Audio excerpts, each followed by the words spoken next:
कल्पना कीजिए, आप एक महत्वपूर्ण इंटरव्यू देने गए हैं। आपके सामने बैठा व्यक्ति मुस्कुरा रहा है, उसकी आवाज शांत है, उसके शब्द सकारात्मक हैं। लेकिन जैसे ही आप अपनी बात खत्म करते हैं, वो अपनी कुर्सी पर पीछे झुकता है, अपनी बाहें सीने पर क्रॉस कर लेता है और कुछ सेकंड के लिए नजरें हटा लेता है। उसने कुछ कहा नहीं, लेकिन क्या उसने बहुत कुछ बता दिया? अब एक और दृश्य की कल्पना कीजिए। एक व्यक्ति आपसे कहता है कि वो पूरी तरह आत्मविश्वासी है, लेकिन उसकी उंगलियां लगातार मेज पर थाप दे रही हैं। उसकी गर्दन बार बार सूख रही है, उसके कंधे झुके हुए हैं। क्या उसके शब्द सच हैं या उसका शरीर कोई और कहानी सुना रहे? स्वागत है इस विशेष ऑडियो बुक में।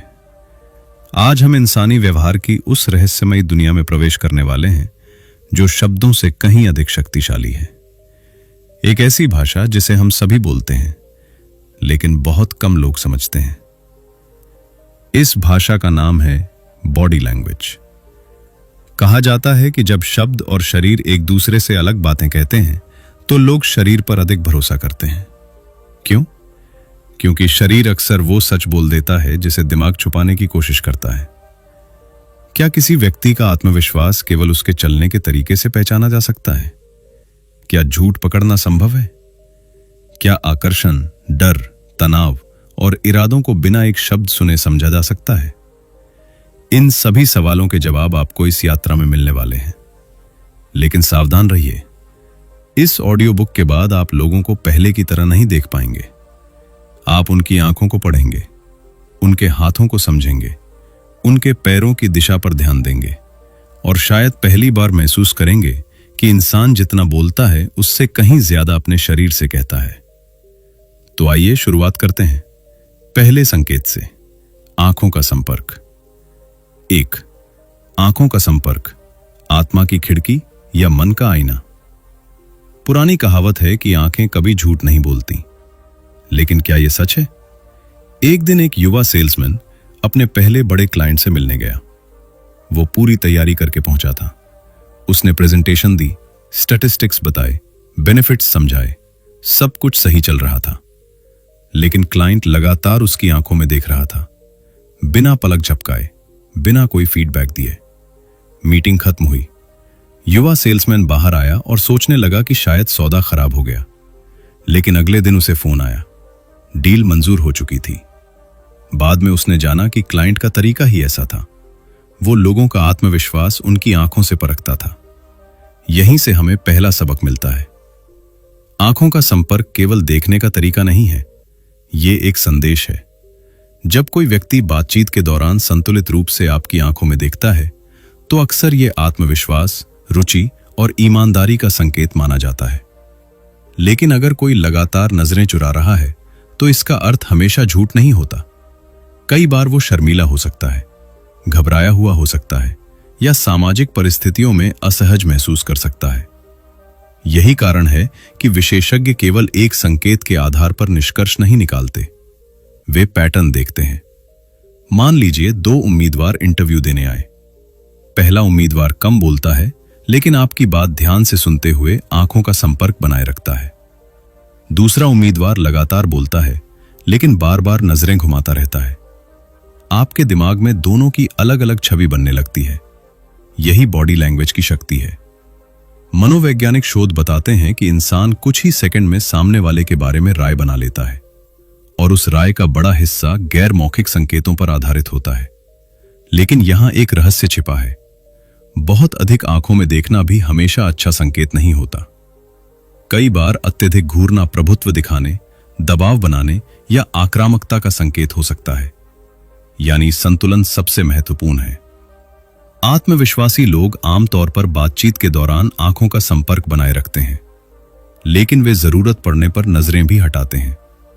वे सामने वाले को असहज नहीं करते।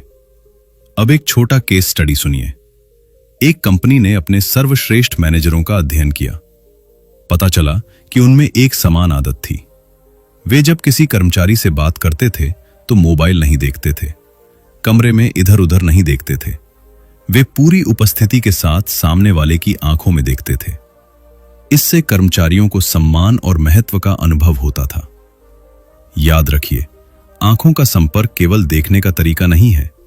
यह कहता है, मैं तुम्हें सुन रहा हूं, मैं यहां मौजूद हूं, मैं ध्यान दे रहा हूं। और कई बार यही 3 संदेश किसी भी शब्द से अधिक प्रभावशाली होते हैं। लेकिन आंखें ही सब कुछ नहीं बताती, क्योंकि कभी कभी असली कहानी चेहरे पर लिखी होती है। ऐसी कहानी चैप्टर 2, चेहरे के भाव, 1 सेकंड में खुल जाने वाले रहस्य। कल्पना कीजिए, आप किसी दोस्त से पूछते हैं, सब ठीक है ना? वो तुरंत मुस्कुराकर कहता है, हां बिल्कुल ठीक हूं।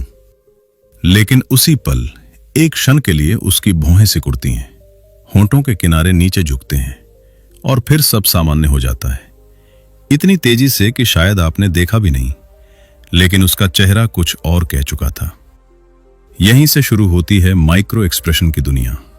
एक ऐसी दुनिया जहां भावनाएं कुछ मिली सेकंड के लिए बाहर आती हैं और फिर वापस छिप जाती हैं। इंसान अपने शब्दों को नियंत्रित कर सकता है, अपनी आवाज को भी, लेकिन भावनाओं को पूरी तरह नियंत्रित करना आसान नहीं होता। जब कोई व्यक्ति अचानक डरता है, चौंकता है, दुखी होता है या गुस्सा महसूस करता है, तो उसका चेहरा अक्सर एक पल के लिए सच दिखा देता है। और यही सच सबसे दिलचस्प होता है। एक प्रसिद्ध मनोवैज्ञानिक प्रयोग में लोगों को कहा गया कि वे अपनी भावनाएं छिपाएं। उन्हें वीडियो दिखाए गए। कुछ वीडियो मजेदार थे, कुछ भावनात्मक, कुछ परेशान करने वाले। अधिकांश लोग अपने चेहरे पर नियंत्रण रखने की कोशिश कर रहे थे, लेकिन रिकॉर्डिंग को स्लो मोशन में देखने पर पता चला कि भावनाएं फिर भी बाहर आ रही थीं, बस बहुत कम समय के लिए। यही माइक्रो एक्सप्रेशन है। अब सवाल है, उन्हें पहचाना कैसे जाए? सबसे पहले खुशी को समझते हैं। असली खुशी केवल होंठों की मुस्कान नहीं होती। जब कोई वास्तव में खुश होता है तो उसकी आंखों के किनारे हल्की झुर्रियां बनती हैं, गाल ऊपर उठते हैं, पूरा चेहरा शामिल होता है। लेकिन नकली मुस्कान में अक्सर सिर्फ होंठ काम करते हैं, आंखें उतनी उत्साहित नहीं दिखती। यही कारण है कि कभी कभी हमें महसूस हो जाता है कि कोई मुस्कुरा तो रहा है लेकिन खुश नहीं है। अब बात करते हैं गुस्से की। गुस्सा अक्सर सिकुड़ी हुई भौहों, कसे हुए जबड़े और तीखी नजरों के रूप में दिखाई देता है।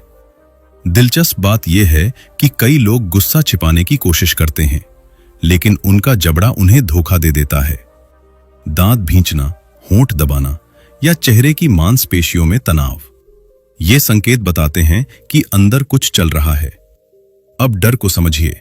जब कोई डरता है, उसकी आंखें सामान्य से अधिक खुल सकती हैं, पुतलियां फैल सकती हैं, चेहरे की मांसपेशियां तनाव में आ सकती हैं। कभी कभी व्यक्ति बिना वजह तेजी से पलकें झपकाने लगता है। यह शरीर की स्वाभाविक प्रतिक्रिया है, क्योंकि दिमाग संभावित खतरे को समझने की कोशिश कर रहा होता है। अब एक रोचक कहानी। एक कंपनी में इंटरव्यू चल रहा था। एक उम्मीदवार से पूछा गया, क्या आपने अपने पिछले कार्यस्थल पर किसी नियम का उल्लंघन किया था? उसने तुरंत कहा, नहीं, कभी नहीं। लेकिन जवाब देने से ठीक पहले उसके चेहरे पर एक क्षण के लिए डर दिखाई दिया। इंटरव्यू लेने वाले ने ध्यान दिया। उसने आगे कुछ और प्रश्न पूछे। आखिरकार उम्मीदवार ने स्वीकार किया कि उसने एक बार कंपनी की नीति का उल्लंघन किया था। ध्यान दीजिए, उसे झूठ उसके चेहरे ने नहीं पकड़ा, बल्कि चेहरे ने आगे पूछे जाने वाले सवालों का रास्ता दिखाया। यही महत्वपूर्ण अंतर है। माइक्रो एक्सप्रेशन किसी को दोषी साबित नहीं करते, वे केवल संकेत देते हैं कि किसी विषय से भावनात्मक प्रतिक्रिया जुड़ी हुई है। अब आश्चर्य की बात करें। जब कोई सचमुच चौंकता है तो उसकी भौहें ऊपर उठती हैं, आंखें चौड़ी हो जाती हैं, मुंह थोड़ा खुल सकता है, और यह प्रतिक्रिया लगभग हर संस्कृति में समान दिखाई देती है। यानी दुनिया के अलग अलग देशों के लोग भी आश्चर्य को लगभग एक ही तरीके से व्यक्त करते हैं। यही बात बॉडी लैंग्वेज को इतना रोचक बनाती है।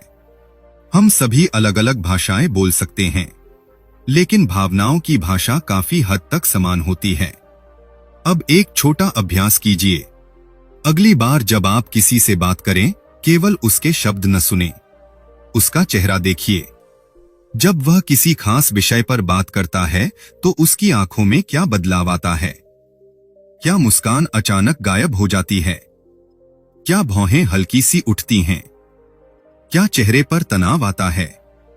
धीरे धीरे आप उन संकेतों को देखना शुरू कर देंगे जो पहले आपकी नजरों से छूट जाते थे। लेकिन चेहरे के बाद शरीर का अगला हिस्सा और भी ज्यादा खुलासा करता है, क्योंकि चेहरा कुछ सेकंड के लिए भावनाएं दिखाता है, लेकिन हाथ अक्सर पूरी बातचीत के दौरान हमारी मानसिक स्थिति का प्रसारण करते रहते हैं, कई बार बिना रुके। और यही कारण है कि दुनिया के सबसे प्रभावशाली वक्ता अपने हाथों का इस्तेमाल बहुत सोच समझकर करते हैं। आखिर हाथ क्या कहते हैं? खुले हाथ भरोसे का संकेत क्यों माने जाते हैं? और क्यों कुछ उंगलियों की हरकतें सामने वाले के मन में तुरंत प्रभाव पैदा कर देती हैं? इन सब। चैप्टर 3, हाथों की भाषा, जो शब्दों से पहले विश्वास या संदेह पैदा कर देती है। कल्पना कीजिए कि आप पहली बार किसी व्यक्ति से मिल रहे हैं। वो मुस्कुराता है, आपसे विनम्रता से बात करता है, लेकिन पूरे समय उसके हाथ जेब में रहते हैं। दूसरी ओर एक और व्यक्ति है, वो बात करते समय अपने हाथों का खुलकर उपयोग करता है। उसकी हथेलियां दिखाई देती हैं, उसके हाव भाव स्वाभाविक हैं। अब खुद से एक सवाल पूछिए, इन दोनों में से किस पर आपको अधिक भरोसा होगा? अधिकांश लोग दूसरे व्यक्ति को चुनेंगे। दिलचस्प बात यह है कि वे शायद इसका कारण भी न बता पाएं, लेकिन उनका दिमाग पहले ही निर्णय लेना शुरू कर चुका होगा। यही हाथों की भाषा की शक्ति है। हजारों साल पहले जब इंसान जंगलों में रहता था, तब सबसे महत्वपूर्ण प्रश्न था, क्या सामने वाला व्यक्ति खतरा है? यदि किसी के हाथ खाली और खुले दिखाई देते थे तो यह सुरक्षा का संकेत माना जाता था, लेकिन यदि हाथ छिपे हुए हों तो संदेह पैदा होता था। आज हम आधुनिक दुनिया में रहते हैं, लेकिन हमारा दिमाग अभी भी उसी पुराने सिस्टम पर काम करता है। इसीलिए खुले हाथ आज भी भरोसे का संकेत माने जाते हैं।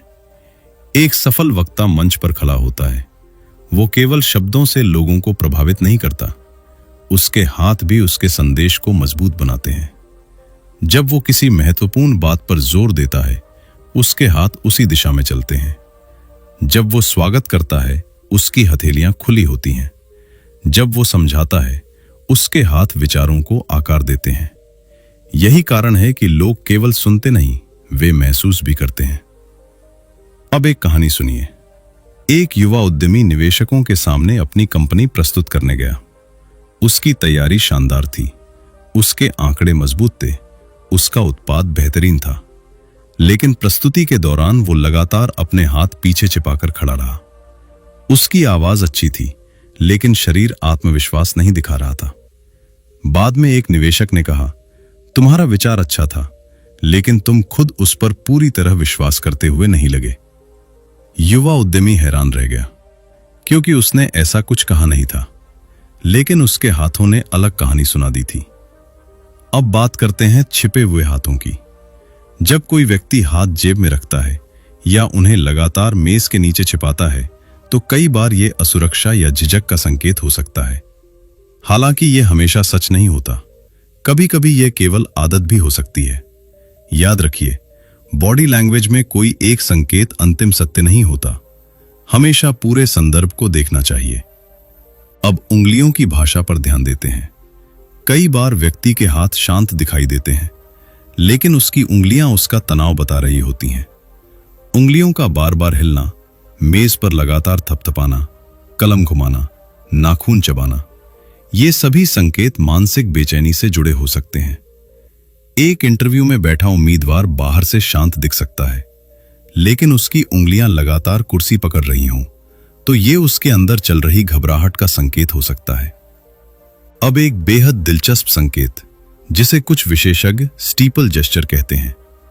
कल्पना कीजिए कि कोई व्यक्ति अपनी दोनों हथेलियों को अलग रखकर केवल उंगलियों के सिरों को आपस में जोड़ता है, जैसे किसी मंदिर की छत का आकार बन गया हो। यह मुद्रा अक्सर आत्मविश्वास और नियंत्रण से जुड़ी मानी जाती है। कई वरिष्ठ अधिकारी, न्यायाधीश और अनुभवी नेता अनजाने में इस मुद्रा का उपयोग करते देखे गए हैं। लेकिन यहां एक रहस्य है, यदि यह मुद्रा अत्यधिक हो जाए तो सामने वाले को अहंकार का आभास भी हो सकता है। यानी हर संकेत की तरह इसका प्रभाव भी संतुलन पर निर्भर करता है। अब बात करते हैं प्रभुत्व यानी डोमिनेंस सिग्नल्स की। जब कोई व्यक्ति अधिक जगह घेर कर बैठता है, अपने हाथ फैलाकर रखता है, आराम से बैठता है और अपने शरीर को सिकोड़ता नहीं है, तो अक्सर वो आत्मविश्वासी या प्रभावशाली दिखाई देता है। इसके विपरीत जो व्यक्ति खुद को छोटा बनाने की कोशिश करता है, झुक कर बैठता है या हाथों को शरीर से चिपका कर रखता है, वो कम आत्मविश्वासी दिखाई दे सकता है। ध्यान दीजिए, यह वास्तविक आत्मविश्वास हो भी सकता है और नहीं भी, लेकिन पहली छाप पर इसका गहरा प्रभाव पड़ता है। एक मनोवैज्ञानिक अध्ययन में प्रतिभागियों को कुछ लोगों के वीडियो दिखाए गए। वीडियो में आवाज नहीं थी, सिर्फ शरीर के हाव भाव दिखाई दे रहे थे। दिलचस्प बात यह रही कि अधिकांश लोगों ने कुछ ही सेकंड में अनुमान लगा लिया कि कौन व्यक्ति अधिक प्रभावशाली या आत्मविश्वासी दिखाई देता है, और उनके अनुमान काफी हद तक एक जैसे थे। इससे पता चलता है कि हम सभी अनजाने में हाथों और शरीर के संकेतों को पढ़ते रहते हैं। अब एक व्यवहारिक तकनीक सीखते हैं। यदि आप किसी मीटिंग, इंटरव्यू या प्रस्तुति में जा रहे हैं, तो अपने हाथों को छिपाने की बजाय उन्हें स्वाभाविक रूप से दिखाई देने दें। बात करते समय सीमित लेकिन स्पष्ट हाव भाव का उपयोग करें। हथेलियों को कभी कभी खुला रखें और सबसे महत्वपूर्ण बात, अपने हाथों को अपनी बात का साथी बनाइए। उन्हें अपने खिलाफ काम मत करने दीजिए, क्योंकि लोग केवल ये नहीं सुनते कि आप क्या कह रहे हैं, वे ये भी देखते हैं कि आपका शरीर आपकी बातों का समर्थन कर रहा है या नहीं। लेकिन हाथों के बाद अब हम शरीर के एक और महत्वपूर्ण हिस्से की ओर बढ़ेंगे। एक ऐसा संकेत जो कमरे में प्रवेश करते ही लोगों पर असर डाल देता है। आप कैसे खड़े होते हैं, कैसे बैठते हैं और कितना स्थान घेरते हैं। क्या केवल आपकी मुद्रा देखकर कोई आपके आत्मविश्वास का अनुमान लगा सकता है? क्या कुछ लोग बिना एक शब्द बोले प्रभावशाली दिखाई देते हैं? और क्या गलत मुद्रा आपके अवसरों को नुकसान पहुंचा सकती है? इन सभी सवालों के जवाब छिपे हैं अगले अध्याय में, जहां हम जानेंगे बैठने और खड़े होने के तरीके की मनोविज्ञान। चैप्टर 4, बैठने और खड़े होने का तरीका। शरीर की मुद्रा जो आपकी कहानी पहले ही बता देती है। कल्पना कीजिए, एक बड़ा कॉन्फ्रेंस हॉल है। कमरे में दर्जनों लोग मौजूद हैं। अचानक दरवाजा खुलता है और 2 लोग अंदर आते हैं। पहला व्यक्ति धीरे धीरे चलता है। उसके कंधे झुके हुए हैं, गर्दन नीचे है, कदम छोटे हैं। वो कमरे के एक कोने में जाकर बैठ जाता है। कुछ सेकंड बाद दूसरा व्यक्ति प्रवेश करता है। उसके कदम संतुलित हैं, कंधे सीधे हैं, सिर ऊपर है, चेहरे पर शांति है।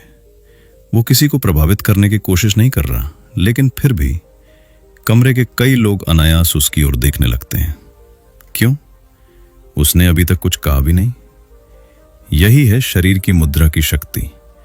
हम अक्सर सोचते हैं कि आत्मविश्वास भीतर की चीज है, लेकिन सच्चाई यह है कि आत्मविश्वास बाहर भी दिखाई देता है, और उसका सबसे पहला संकेत है आपका खड़ा होना और बैठना।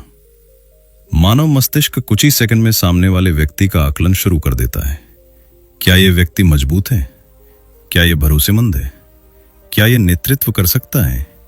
क्या यह स्वयं पर विश्वास करता है? इन सवालों के उत्तर शब्दों से पहले शरीर की मुद्रा देने लगती है। अब एक कहानी सुनिए। एक बहुराष्ट्रीय कंपनी में नेतृत्व पद के लिए इंटरव्यू चल रहे थे। 2 उम्मीदवार अंतिम चरण तक पहुंचे। दोनों की योग्यता लगभग समान थी, अनुभव भी लगभग बराबर था, लेकिन इंटरव्यू पैनल ने एक बात नोटिस की। पहला उम्मीदवार पूरे समय कुर्सी के किनारे बैठा रहा। उसके कंधे झुके हुए थे, वो बार बार अपने हाथों को समेट रहा था। दूसरा उम्मीदवार आराम से बैठा था। उसकी पीठ सीधी थी, वो जगह घेरने की कोशिश नहीं कर रहा था, लेकिन खुद को छिपा भी नहीं रहा था। बाद में पैनल ने बताया कि दूसरे उम्मीदवार में नेतृत्व क्षमता अधिक दिखाई दी। ध्यान दीजिए, यह केवल उसकी योग्यता का मामला नहीं था, उसकी बॉडी लैंग्वेज भी संदेश भेज रही थी। अब बात करते हैं पावर पोस्ट्योर की। पावर पोस्ट्योर का अर्थ है ऐसी मुद्रा जो खुलापन, स्थिरता और आत्मविश्वास दर्शाती है। जब आप सीधे खड़े होते हैं, कंधे पीछे रहते हैं, ठोड़ी संतुलित रहती है और शरीर सिकुड़ा हुआ नहीं होता, तो आप अधिक आत्मविश्वासी दिखाई देते हैं। दिलचस्प बात यह है कि इसका प्रभाव केवल दूसरों पर नहीं पड़ता, इसका प्रभाव आप पर भी पड़ता है। कई अध्ययनों में पाया गया कि शरीर की मुद्रा हमारे मानसिक अनुभव को प्रभावित कर सकती है। जब हम लगातार झुककर बैठते हैं तो ऊर्जा और आत्मविश्वास कम महसूस हो सकता है। जब हम सीधे बैठते हैं तो हम अधिक सतर्क और सक्रिय महसूस कर सकते हैं। यानी शरीर और मन एक दूसरे को लगातार प्रभावित करते रहते हैं। अब बात करते हैं क्लोज्ड पोस्चर की। कल्पना कीजिए कि कोई व्यक्ति अपनी बाहें सीने पर बांधकर बैठा है, पैर भी क्रॉस हैं, शरीर पीछे हट रहा है। ऐसी मुद्रा कई बार रक्षात्मक या असहज महसूस करवा सकती है। हालांकि हमेशा ऐसा नहीं होता। कभी कभी व्यक्ति केवल आरामदायक स्थिति में बैठा होता है। यही कारण है कि किसी एक संकेत के आधार पर निष्कर्ष निकालना गलत हो सकता है। लेकिन यदि कई संकेत एक साथ दिखाई दें तो तस्वीर अधिक स्पष्ट होने लगती है। अब एक दिलचस्प उदाहरण। एक सेल्स ट्रेनर अपने छात्रों को एक प्रयोग करवाता था। वो कहता था, जब ग्राहक से बात करो तो पहले 5 मिनट केवल उसकी मुद्रा देखो। कुछ महीनों बाद छात्रों ने पाया कि ग्राहक की रुचि और असहमति के संकेत अक्सर उसकी मुद्रा में पहले दिखाई देते थे।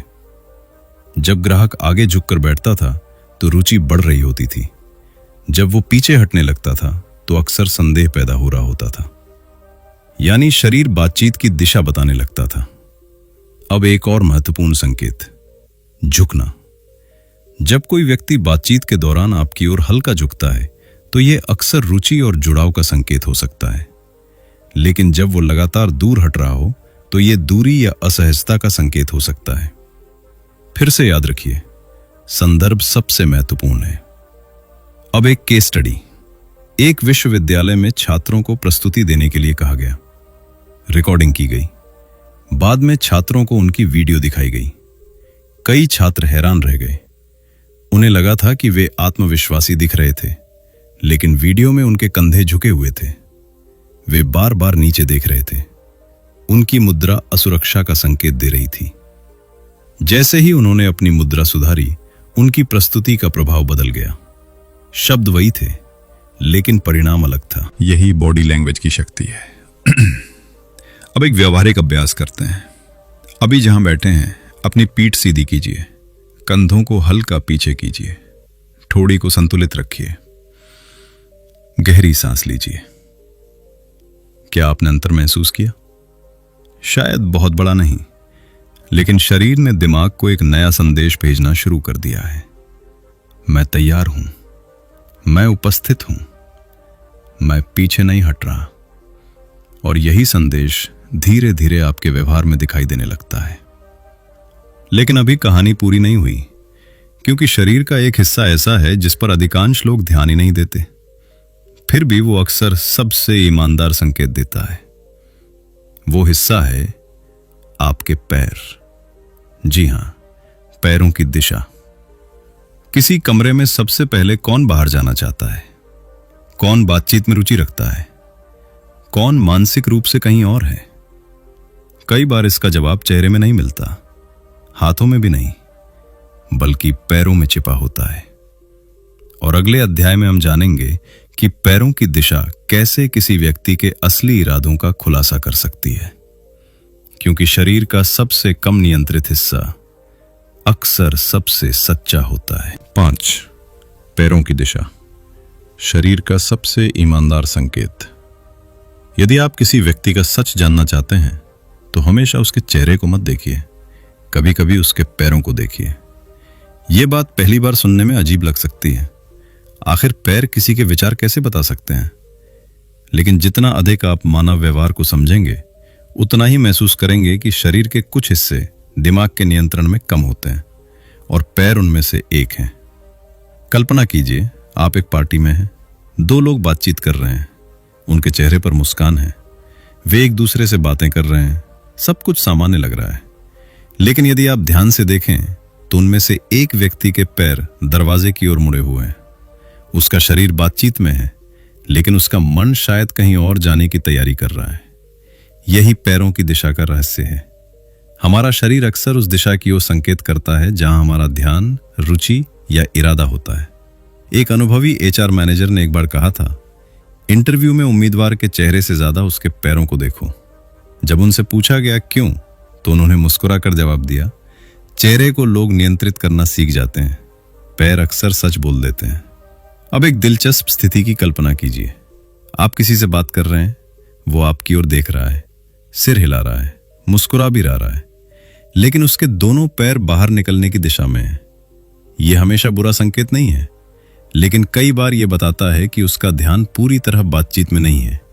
शायद उसे जल्दी है, शायद वो किसी और चीज के बारे में सोच रहा है, या शायद वो इस बातचीत से निकलना चाहता है। अब इसके उलट स्थिति देखिए। जब कोई व्यक्ति अपने पूरे शरीर के साथ आपकी ओर मुड़ता है, पैर भी आपकी दिशा में होते हैं, धड़ भी आपकी ओर होता है, तो यह अक्सर रुचि और जुड़ाव का संकेत माना जाता है, क्योंकि शरीर उस दिशा में उन्मुख होता है जहां उसका ध्यान केंद्रित होता है। अब एक कहानी सुनिए। एक कंपनी के मैनेजर को लगता था कि उसकी टीम मीटिंग्स बहुत सफल हैं। हर कोई सहमति में सिर हिलाता था, कोई विरोध नहीं करता था, लेकिन परिणाम उम्मीद के अनुसार नहीं आते थे। एक दिन उसने एक कम्युनिकेशन विशेषज्ञ को बुलाया। विशेषज्ञ ने मीटिंग देखी और एक बात नोटिस की। जब मैनेजर बोलता था, कई कर्मचारियों के पैर दरवाजे या खिड़की की ओर होते थे। उनका शरीर पूरी तरह शामिल नहीं था। वे शारीरिक रूप से कमरे में मौजूद थे, लेकिन मानसिक रूप से नहीं। उस दिन मैनेजर को समझ आया कि केवल शब्दों से सहभागिता नहीं मापी जा सकती, शरीर भी कहानी कहता है। अब सामाजिक संबंधों की बात करते हैं। यदि किसी समूह में 3 लोग खड़े हैं और उनमें से 2 के पैर एक दूसरे की ओर हैं, तो अक्सर यह संकेत हो सकता है कि उनके बीच अधिक जुड़ाव है। तीसरा व्यक्ति बातचीत में मौजूद हो सकता है, लेकिन शरीर की दिशा कभी-कभी असली सामाजिक गतिशीलता दिखा देती है। यही कारण है कि अनुभवी पर्यवेक्षक केवल चेहरों को नहीं देखते, वे पूरे शरीर को पढ़ते हैं। अब आकर्षण से जुड़ा एक रोचक पहलू। जब कोई व्यक्ति किसी में रुचि रखता है, तो कई बार उसके पैर अनजाने में उसी दिशा में रहते हैं। ये कोई जादुई नियम नहीं है, लेकिन व्यवहार विज्ञान में इसे कई बार देखा गया है। दिमाग जिस व्यक्ति को महत्वपूर्ण मानता है, शरीर अक्सर उसकी ओर उन्मुख हो जाता है। यानी पैर केवल चलने के लिए नहीं है, वे ध्यान की दिशा भी दिखाते हैं। अब एक छोटा प्रयोग कीजिए। अगली बार किसी कैफे, कार्यालय या सामाजिक कार्यक्रम में जाएं। लोगों के पैरों की दिशा पर ध्यान दें। आप पाएंगे कि कई बार बातचीत की वास्तविक स्थिति चेहरे से पहले पैरों में दिखाई देने लगती है। लेकिन सावधान रहिए, किसी एक संकेत के आधार पर निष्कर्ष निकालना गलत होगा। यदि कोई व्यक्ति दरवाजे की ओर पैर किए बैठा है, तो इसका मतलब ये नहीं कि वो आपसे बात नहीं करना चाहता। शायद उसका बैठने का तरीका ऐसा हो, शायद कमरे की व्यवस्था ऐसी हो। इसलिए हमेशा संकेतों के समूह को देखिए। यही पेशेवर बॉडी लैंग्वेज विशेषज्ञ करते हैं। वे पैटर्न देखते हैं, अकेले संकेत नहीं। अब एक महत्वपूर्ण बात, जैसे जैसे आप लोगों को पढ़ना सीखते हैं, आपका उद्देश्य उन्हें जज करना नहीं होना चाहिए, उद्देश्य समझना होना चाहिए। क्योंकि बॉडी लैंग्वेज का असली उपयोग लोगों को पकड़ना नहीं, बल्कि उन्हें बेहतर समझना है। और जब समझ बढ़ती है, तो संवाद भी बेहतर होता है। लेकिन अब हम उस विषय की ओर बढ़ रहे हैं जिसके बारे में लगभग हर व्यक्ति जानना चाहता है। झूठ। क्या सचमुच झूठ पकड़ा जा सकता है? क्या कोई निश्चित संकेत होता है जो बता दे कि सामने वाला व्यक्ति सच नहीं बोल रहा? क्या चेहरे को छूना, नजरें चुराना या बार बार हिलना वास्तव में झूठ का प्रमाण है, या ये केवल एक लोकप्रिय मिथ? चैप्टर 6, झूठ पकड़ने के संकेत। जब शरीर सच और शब्द अलग अलग कहने लगते हैं। मान लीजिए आप किसी से एक सीधा सवाल पूछते हैं, क्या तुमने ये काम पूरा कर लिया है? वो तुरंत जवाब देता है, हाँ बिल्कुल। शब्दों में आत्मविश्वास है, लेकिन उसी क्षण वो अपनी नाक को छूता है, कुर्सी पर थोड़ा हिलता है और जवाब देने के बाद एक पल के लिए नजरें हटा लेता है। अब सवाल यह है, क्या वो झूठ बोल रहा है? अधिकांश लोग तुरंत कहेंगे हाँ, लेकिन सच्चाई इतनी सरल नहीं है। यही बॉडी लैंग्वेज की दुनिया की सबसे बड़ी गलतफहमियों में से एक है। कोई एक संकेत कभी यह साबित नहीं करता कि व्यक्ति झूठ बोल रहा है। नजरें चुराना झूठ नहीं है, चेहरा छूना झूठ नहीं है, घबराहट झूठ नहीं है, क्योंकि सच बोलने वाला व्यक्ति भी तनाव में हो सकता है और झूठ बोलने वाला व्यक्ति पूरी तरह शांत दिखाई दे सकता है। तो फिर विशेषज्ञ क्या देखते हैं? वे बदलाव देखते हैं, व्यक्ति के सामान्य व्यवहार से अचानक आने वाले बदलाव। यही असली रहस्य छिपा है। एक अनुभवी जांच अधिकारी ने कहा था, मैं झूठ नहीं पकड़ता, मैं असामान्यता पकड़ता हूं। कल्पना कीजिए कि कोई व्यक्ति पूरे समय आराम से बात कर रहा है, लेकिन जैसे ही किसी विशेष विषय का जिक्र होता है वो बेचैन होने लगता है। उसकी आवाज बदल जाती है, हाथों की गति बदल जाती है, बैठने का तरीका बदल जाता है। यही वो क्षण है जिस पर ध्यान दिया जाता है। अब बात करते हैं नर्वस मूवमेंट्स की। तनाव में हमारा शरीर अतिरिक्त ऊर्जा पैदा करता है और वो ऊर्जा किसी न किसी रूप में बाहर निकलती है। कोई पैर हिलाने लगता है, कोई उंगलियां चटकाता है, कोई कलम घुमाने लगता है, कोई कुर्सी पर बार बार अपनी स्थिति बदलता है। ये सभी संकेत तनाव को दिखा सकते हैं, लेकिन याद रखिए, तनाव और झूठ एक ही चीज नहीं है। कई बार व्यक्ति केवल दबाव महसूस कर रहा होता है। अब चेहरे को छूने की बात करते हैं। आपने अक्सर सुना होगा कि झूठ बोलने वाले लोग अपनी नाक छूते हैं, या मुंह पर हाथ रखते हैं, या गर्दन को रगड़ते हैं। इसमें कुछ सच्चाई है, लेकिन पूरी सच्चाई नहीं। तनाव की स्थिति में शरीर में कई सूक्ष्म बदलाव होते हैं। कुछ लोग चेहरे को अधिक छूने लगते हैं, लेकिन यह व्यवहार झूठ के अलावा चिंता, असहजता या शर्मिंदगी के कारण भी हो सकता है। इसलिए केवल इस आधार पर निष्कर्ष निकालना खतरनाक हो सकता है। अब एक वास्तविक उदाहरण। एक कंपनी में वित्तीय अनियमितता की जांच चल रही थी। सभी कर्मचारियों से प्रश्न पूछे गए। एक कर्मचारी बार बार अपनी गर्दन छू रहा था। कई लोगों को लगा कि वही दोषी होगा, लेकिन बाद में पता चला कि वो निर्दोष था। असल में उसे पूछताछ की प्रक्रिया से ही घबराहट हो रही थी। दूसरी ओर जो व्यक्ति वास्तव में जानकारी छिपा रहा था, वो पूरे समय शांत दिखाई दे रहा था। यही कारण है कि विशेषज्ञ केवल एक संकेत पर भरोसा नहीं करते। अब आते हैं इनकंसिस्टेंट जेस्चर्स पर, यानी जब शब्द और शरीर एक दूसरे से मेल नहीं खाते। मान लीजिए कोई व्यक्ति कहता है, मुझे इस निर्णय से बहुत खुशी हुई, लेकिन उसका चेहरा उदास दिखाई देता है, या वो सिर को हल्का सा नहीं की दिशा में हिलाता है, या उसकी मुस्कान कुछ ही क्षणों में गायब हो जाती है।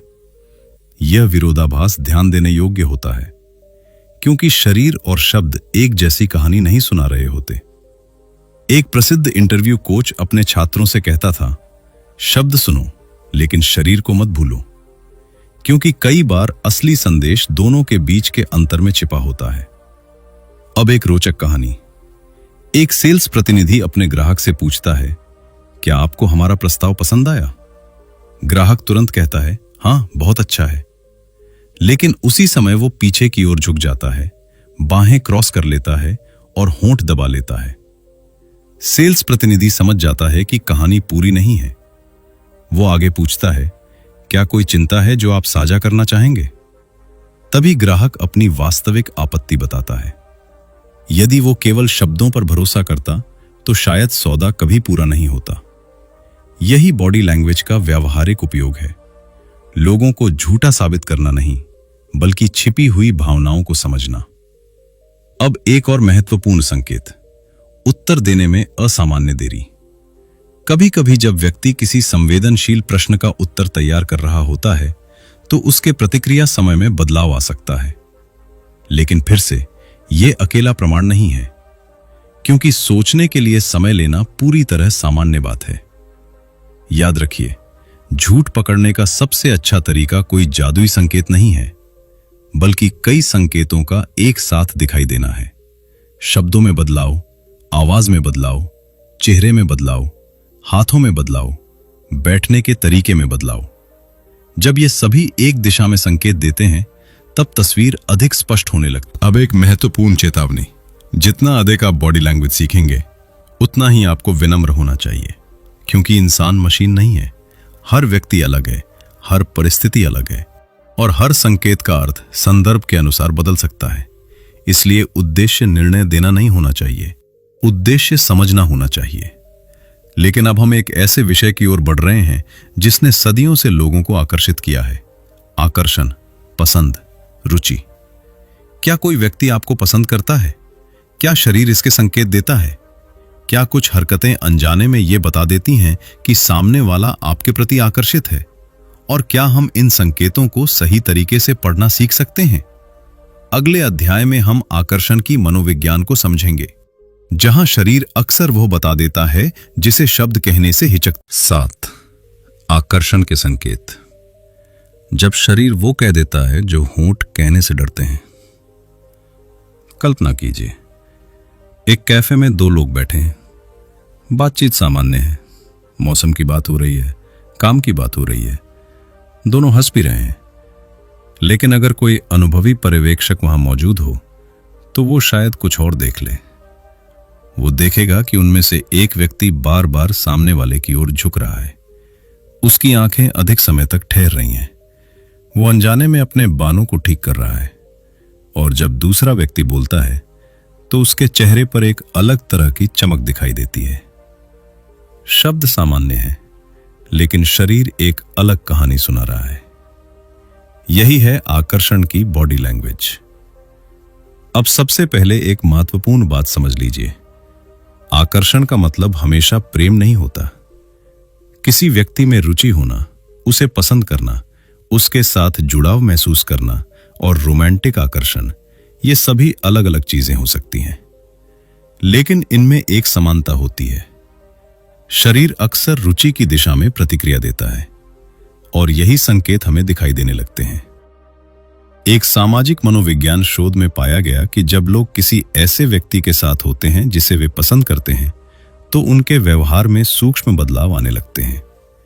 वे अधिक मुस्कुराते हैं, अधिक ध्यान से सुनते हैं और बातचीत में अधिक शामिल दिखाई देते हैं।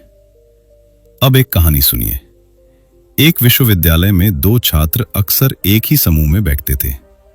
उनके मित्रों को लगता था कि वे सिर्फ अच्छे दोस्त हैं, लेकिन एक दिन समूह के एक सदस्य ने एक दिलचस्प बात नोटिस की। जब भी वो लड़की बोलती थी, लड़के का पूरा शरीर उसकी ओर मुड़ जाता था। वो बाकी लोगों की तुलना में उसकी बातों पर अधिक प्रतिक्रिया देता था। वो उसकी छोटी छोटी बातों को भी याद रखता था। कुछ महीनों बाद दोनों रिश्ते में आ गए। लोगों को आश्चर्य हुआ, लेकिन जिसने उनके हाव भाव देखे थे उसे नहीं, क्योंकि संकेत पहले से मौजूद थे। अब बात करते हैं आई कांटेक्ट की। जब कोई व्यक्ति किसी में रुचि रखता है तो अक्सर वो सामान्य से अधिक समय तक आंखों का संपर्क बनाए रखता है। लेकिन यह घूरना नहीं होता, बल्कि एक स्वाभाविक जुड़ाव होता है। ऐसा महसूस होता है कि वो वास्तव में सुन रहा है, वास्तव में मौजूद है और वास्तव में ध्यान दे रहा है। यही कारण है कि गहरा आई कांटेक्ट अक्सर भावनात्मक जुड़ाव से जोड़ा जाता है। अब मुस्कान की बात करते हैं। आकर्षण की स्थिति में मुस्कान अलग दिखाई दे सकती है। वह अधिक सहज होती है, अधिक बार दिखाई देती है और अक्सर आंखों तक पहुंचती है। यानी केवल होंठ नहीं मुस्कुराते, पूरा चेहरा शामिल हो जाता है। अब एक बेहद रोचक संकेत, मिररिंग या प्रतिबिंबन। जब 2 लोग एक दूसरे के साथ सहज महसूस करते हैं तो वे अनजाने में एक दूसरे की हरकतों की नकल करने लगते हैं। यदि एक व्यक्ति पानी पीता है तो दूसरा भी कुछ देर बाद पानी पी सकता है। यदि एक आगे झुकता है तो दूसरा भी वैसा कर सकता है। यदि एक मुस्कुराता है तो दूसरा भी मुस्कुरा सकता है।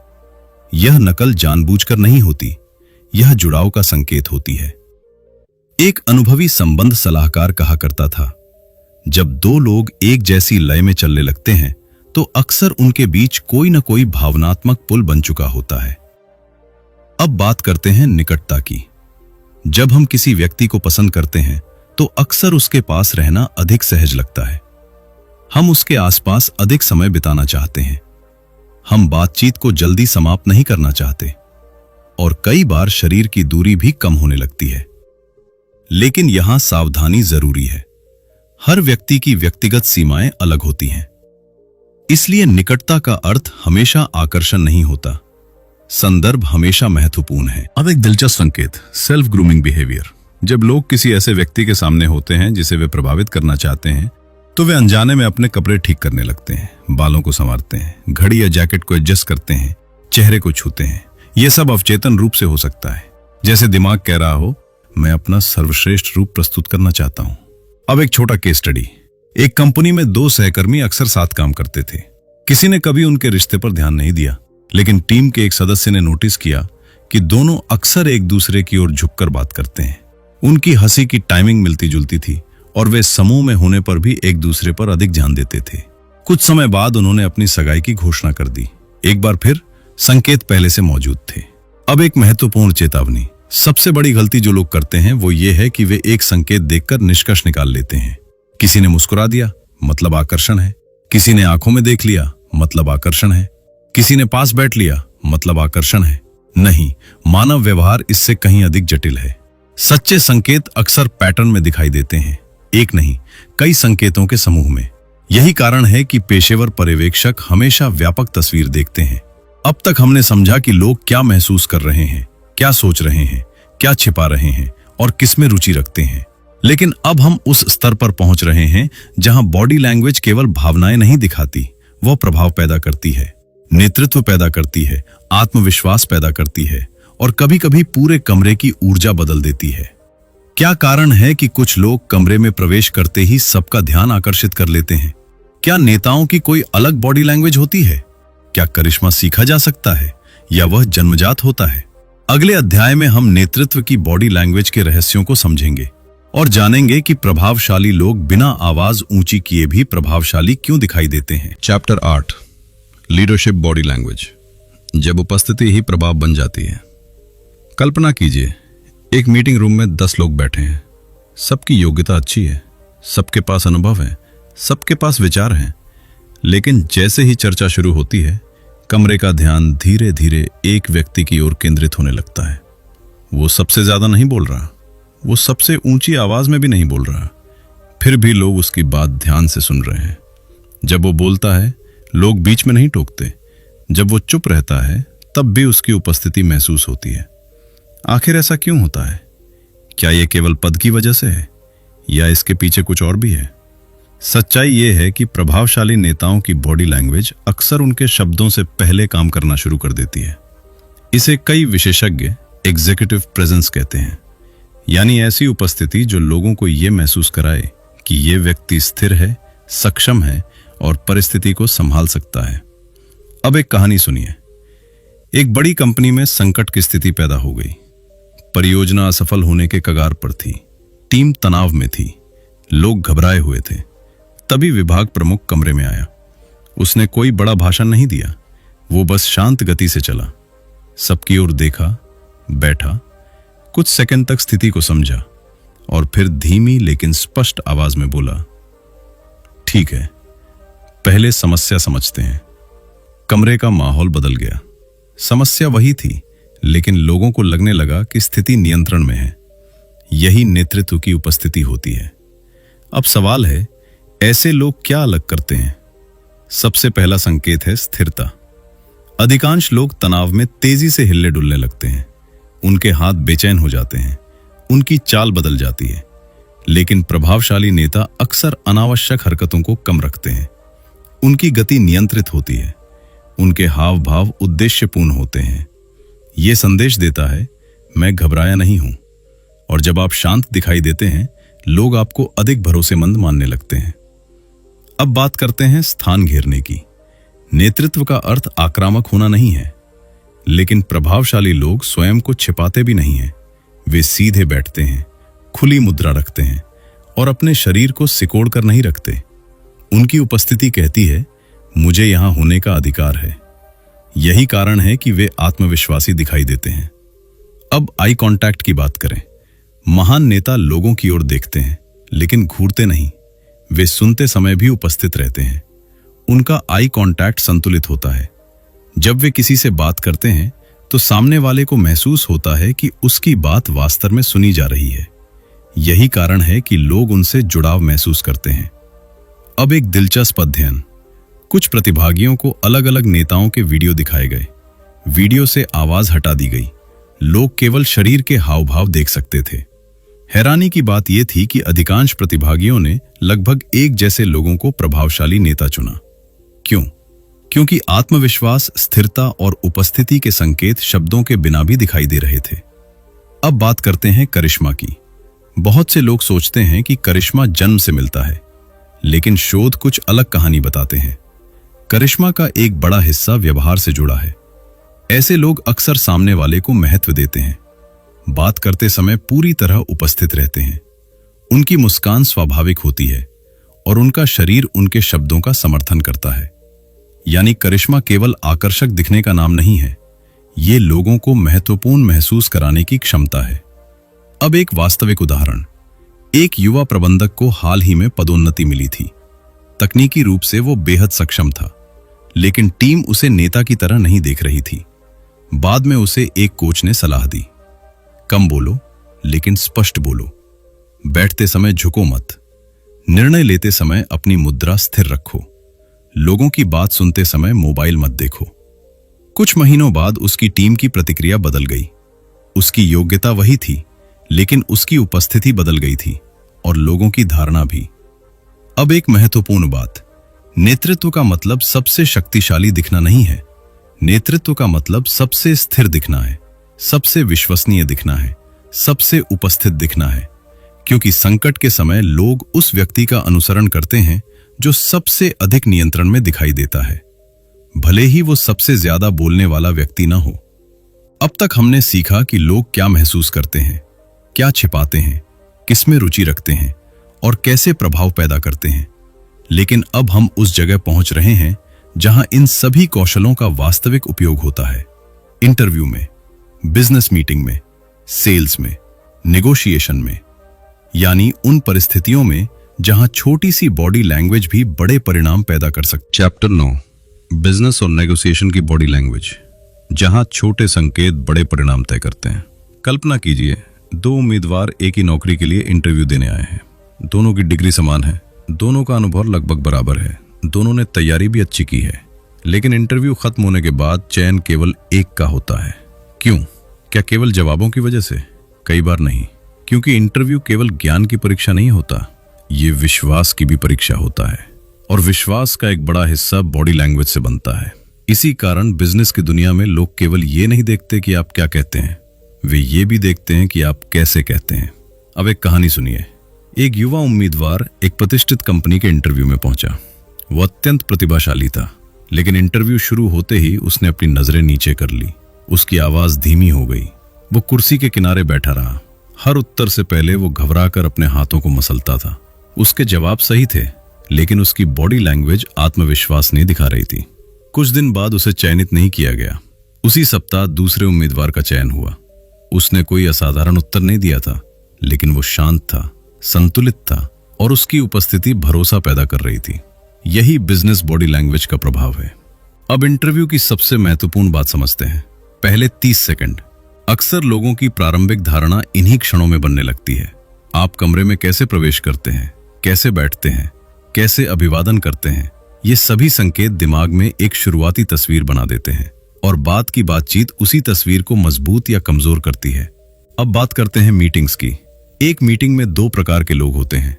पहले वे जो केवल मौजूद होते हैं, दूसरे वे जो उपस्थित होते हैं। अंतर बहुत बड़ा है। मौजूद व्यक्ति मोबाइल देखता है, नजरें भटकाता है, शरीर कहीं और होता है, दिमाग कहीं और। लेकिन उपस्थित व्यक्ति पूरी तरह बातचीत में शामिल होता है। वो सुनता है, समझता है, प्रतिक्रिया देता है। उसकी बॉडी लैंग्वेज कहती है, मैं यहां हूं, और यही संदेश उसे प्रभावशाली बनाता है। अब सेल्स की दुनिया में चलते हैं। कई लोग मानते हैं कि सफल सेल्स पर्सन बहुत बोलते हैं, लेकिन वास्तविकता अक्सर उल्टी होती है। सर्वश्रेष्ठ सेल्स पर्सन सुनना जानते हैं।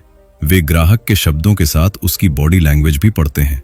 एक अनुभवी सेल्स कोच कहा करता था, जब ग्राहक बोल रहा हो तो केवल उसके शब्द मत सुनो, उसकी आंखें देखो, उसकी मुद्रा देखो, उसके हाथ देखो, क्योंकि कई बार असली आपत्ति शब्दों में नहीं होती, शरीर में होती है। एक ग्राहक कह सकता है, मुझे प्रस्ताव पसंद है, लेकिन यदि वह पीछे हट रहा है, होंठ दबा रहा है और बाहें क्रॉस कर रहा है, तो शायद उसके मन में कोई चिंता है। एक अच्छा सेल्स पर्सन इस संकेत को समझता है और सही सवाल पूछता है। यही कौशल बिक्री को संबंध में बदल देता है। अब नेगोशिएशन की बात करते हैं। कल्पना कीजिए कि दो कंपनियां एक बड़े समझौते पर चर्चा कर रही हैं। कमरे में तनाव है। दोनों पक्ष अपने हितों की रक्षा करना चाहते हैं।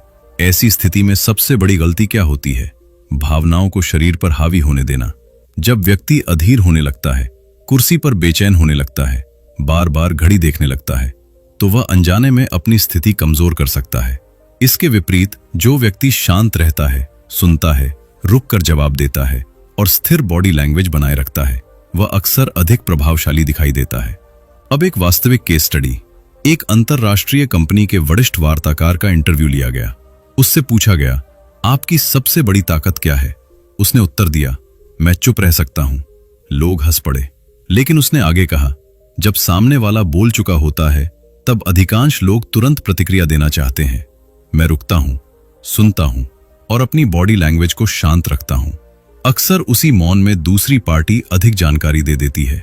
यही पेशेवर संचार का स्तर है। अब एक और महत्वपूर्ण तकनीक, मिररिंग। यदि सामने वाला व्यक्ति सहज गति से बात कर रहा है तो आपकी ऊर्जा भी उसी के करीब होनी चाहिए। यदि वह शांत है और आप अत्यधिक आक्रामक हैं तो जुड़ाव कम हो सकता है। लेकिन यदि आप उसकी संचार शैली के साथ तालमेल बनाते हैं तो भरोसा तेजी से बन सकता है। इसे रैपोर्ट बिल्डिंग कहा जाता है और यह बिजनेस संबंधों की नींव है। अब चैप्टर 10, अपनी बॉडी लैंग्वेज को मास्टर करना। जब आपका शरीर आपका सबसे शक्तिशाली संदेश बन जाता है। इस ऑडियो बुक की शुरुआत में मैंने आपसे एक सवाल पूछा था, क्या लोग अपने शब्दों से ज्यादा अपने शरीर से बोलते हैं? अब तक की यात्रा के बाद शायद आपका जवाब पहले जैसा नहीं होगा, क्योंकि अब आप जानते हैं कि आंखें ध्यान और रुचि बता सकती हैं, चेहरा छुपी हुई भावनाएं दिखा सकता है, हाथ विश्वास या असुरक्षा का संकेत दे सकते हैं, मुद्रा आत्मविश्वास का संदेश भेज सकती है, पैरों की दिशा इरादों को प्रकट कर सकती है, और कई बार शरीर वो सच बोल देता है जिसे शब्द छिपाने की कोशिश करते हैं। लेकिन अब सबसे महत्वपूर्ण बात, दूसरों को पढ़ना उपयोगी है, लेकिन खुद को बदलना उससे कहीं अधिक शक्तिशाली है। यहीं से वास्तविक परिवर्तन शुरू होता है। कल्पना कीजिए, दो व्यक्ति एक ही कमरे में प्रवेश करते हैं। दोनों की योग्यता समान है, दोनों की तैयारी समान है, लेकिन एक व्यक्ति खुद को लेकर अनिश्चित है, दूसरा व्यक्ति शांत और स्थिर है। वह पूर्ण नहीं है, उसे भी डर लगता है, उसे भी घबराहट होती है, लेकिन उसने अपने शरीर को घबराहट का गुलाम बनने नहीं दिया। यही अंतर सफलता और अवसरों के बीच पुल बन सकता है। अब एक छोटी कहानी। एक युवा छात्र सार्वजनिक रूप से बोलने से डरता था। जब भी वो मंच पर जाता, उसकी आवाज कांपती, कंधे झुक जाते, नजरें नीचे चली जाती। उसे लगता था कि समस्या उसके आत्मविश्वास में है। लेकिन उसके कोच ने उसे एक अलग सलाह दी। उसने कहा, पहले अपने शरीर को बदलो, आत्मविश्वास बाद में आएगा।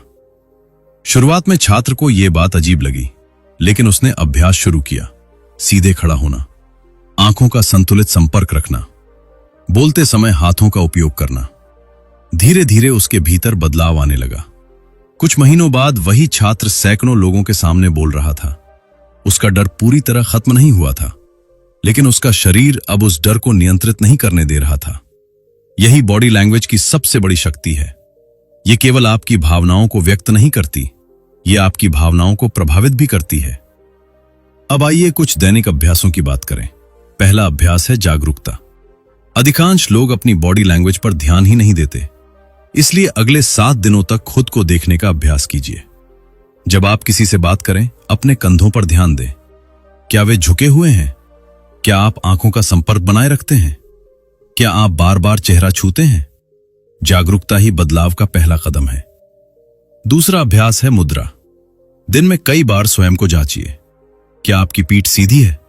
क्या आपकी सांस गहरी है? क्या आपका शरीर खुला हुआ है या सिकुड़ा हुआ? याद रखिए, आपकी मुद्रा केवल दूसरों के लिए नहीं होती, यह आपके दिमाग के लिए भी संदेश होती है। तीसरा अभ्यास है उपस्थित रहना। जब कोई व्यक्ति आपसे बात कर रहा हो तो वास्तव में सुनिए।